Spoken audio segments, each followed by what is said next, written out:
Tabare Feudes mengganti David Beckham yang terbuang konyol dari AC Milan. Mungkin tidak banyak yang mengingat sosok Tabare Feudes, pemain yang pernah menggantikan David Beckham di sebuah laga AC Milan. Sebagai salah satu klub papan atas Eropa dan dunia, AC Milan memiliki segudang pemain yang datang dan pergi seiring berjalannya waktu. Beberapa di antaranya berhasil meraih kesuksesan, namun tidak sedikit pula yang tenggelam. Bahkan ada pula yang eksistensinya nyaris tidak nampak sama sekali karena tidak memiliki cukup menit bermain. Ya, menit bermain memang sangat krusial bagi siapapun pesepak bola di muka bumi ini. Mereka tidak akan bisa memamerkan kebolehan dan kemampuannya jika kesempatan masuk ke lapangan saja tidak ada. Mungkin hal inilah yang sempat terjadi pada Tabare Feudes ketika berada di AC Milan. Ia pun menjelma menjadi sosok terlupakan yang susah diingat orang. Pada tahun 2008, Feudes yang kala itu membela klub Uruguay Defensor Sporting berhasil memikat kubu AC Milan dan direkrut untuk menjalani trial. Saat itu, pemain kelahiran 8 September 1989 tersebut merasa begitu senang. Lantaran pindah ke AC Milan menandakan lompatan yang sangat signifikan dalam karirnya. Tentu saja, siapa yang tidak kenal raksasa Italia ini? Akan tetapi, nasib ternyata membawa Feudes ke jurang kegagalan sebagai rekrutan sebuah klub besar. Meski mendapat kesempatan untuk berpartisipasi di laga Rossoneri, eksistensinya nyaris tidak diingat orang. Bagaimana tidak, bisa dibilang pemain yang berasal dari Montevideo tersebut hanya diberikan seuprit untuk menampakkan diri di depan publik saat menjadi pengganti David Beckham di sebuah laga. Jika Anda yang ingat, peristiwa tersebut terjadi pada 8 Maret 2009 saat AC Milan menghadapi Atalanta di ajang Serie A Liga Italia. Pertandingan itu akan dikenang sebagai laga debut sekaligus terakhir Tabare Feudes di AC Milan. Ya, dia hanya mendapat kesempatan bermain resmi satu kali selama berkarir bersama Rossoneri. Parahnya lagi, setelah masuk menggantikan David Beckham, ia hanya berada di lapangan selama kurang lebih 10 detik. Bayangkan saja, sebuah pemandangan di mana ada seorang pemain yang baru masuk sebagai substitusi, namun 10 detik kemudian, wasit meniup peluit panjang tanda berakhirnya pertandingan. Kira-kira seperti itulah yang dialami seorang Tabare Feudes hari itu. Entah apa yang ada di benaknya ketika harus keluar lapangan tanpa sekalipun menyentuh bola. Setelah pertandingan tersebut, ia tidak terlihat lagi bermain untuk Rossoneri. Hanya bertahan selama satu musim, yakni 2008-2009, pemain yang juga pernah membela timnas Uruguay U21 ini kembali ke kampung halaman.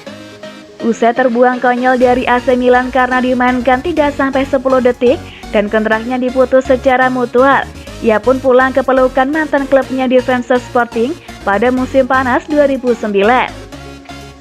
Kepindahan Feudes ke AC Milan yang awalnya dirasa sebagai sebuah lompatan besar ternyata berbuah pahit. Begitu pula dengan sepak terjangnya usai dilepas oleh salah satu klub legendaris Italia tersebut. Setelah lepas dari cengkeraman AC Milan, Feudes ternyata tidak mampu membina karir yang lebih baik. Alih-alih mendapat pelabuhan yang mentereng, ia malah mendarat di klub-klub yang awam dikenal orang. Atau bisa dibilang, karirnya terjun bebas usai dibuang Rossoneri.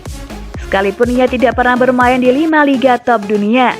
Setelah merantau ke berbagai klub di Turki, Argentina, Meksiko, dan bahkan Paraguay, ia lagi-lagi kembali ke Defensor Sporting pada 2020.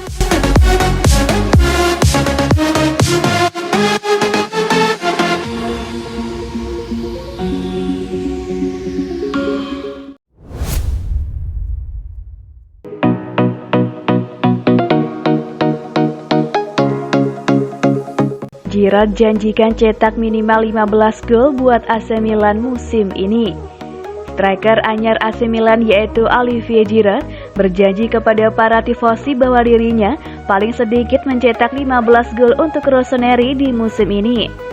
Sejauh ini striker berusia 34 tahun tersebut bisa langsung beradaptasi di klub barunya dengan sukses mencetak 2 gol dari 4 pertandingan di semua kompetisi. Giroud mengaku senang bisa memilih Milan sebagai pelabuhan barunya.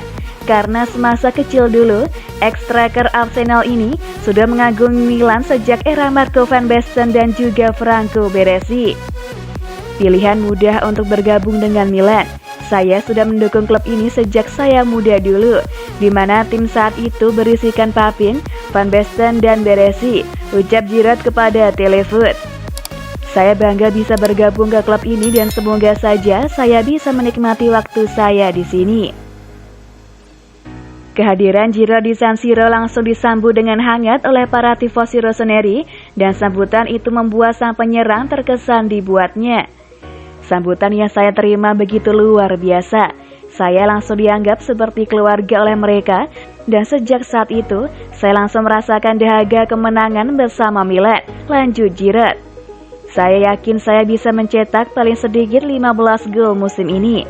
Jika saya bisa bermain di setiap laga, maka itulah target yang ingin saya capai. Setelah di musim lalu sukses mengunci posisi 4 besar, banyak pihak menjagokan Milan untuk menjuarai Serie A musim ini. Giroud pun yakin tim barunya bisa meraih prestasi tersebut karena tim asuhan Stefano Pioli saat ini berisi talenta-talenta muda yang cukup potensial.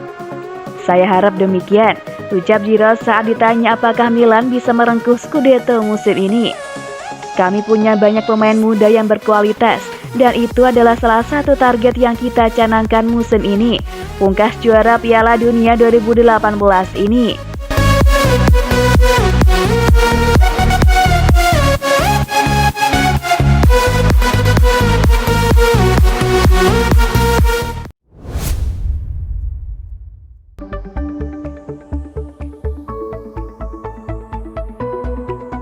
Revenge AC Milan untuk Atletico dan pengalaman buruk Rogi Blancos di Italia.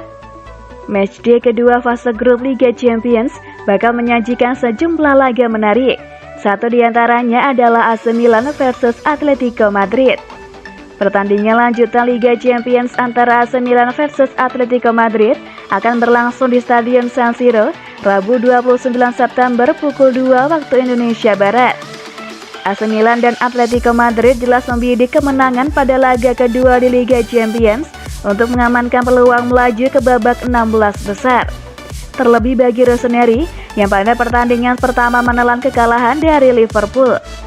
Tim besutan Stefano Pioli jelas berusaha membayar rasa penasaran untuk meraih kemenangan perdana mereka di Liga Champions setelah vakum selama 7 tahun. Selain tajuk mengamankan kemenangan perdana di kompetisi elit antar klub benua biru, ada misi lain yang diusung Il Diavolo. AC Milan memiliki pengalaman yang kurang menyenangkan tatkala berhadapan dengan Los Rogi Blancos terakhir kali. Pertemuan yang terjadi pada tahun 2014 di kompetisi serupa menorehkan luka bagi AC Milan.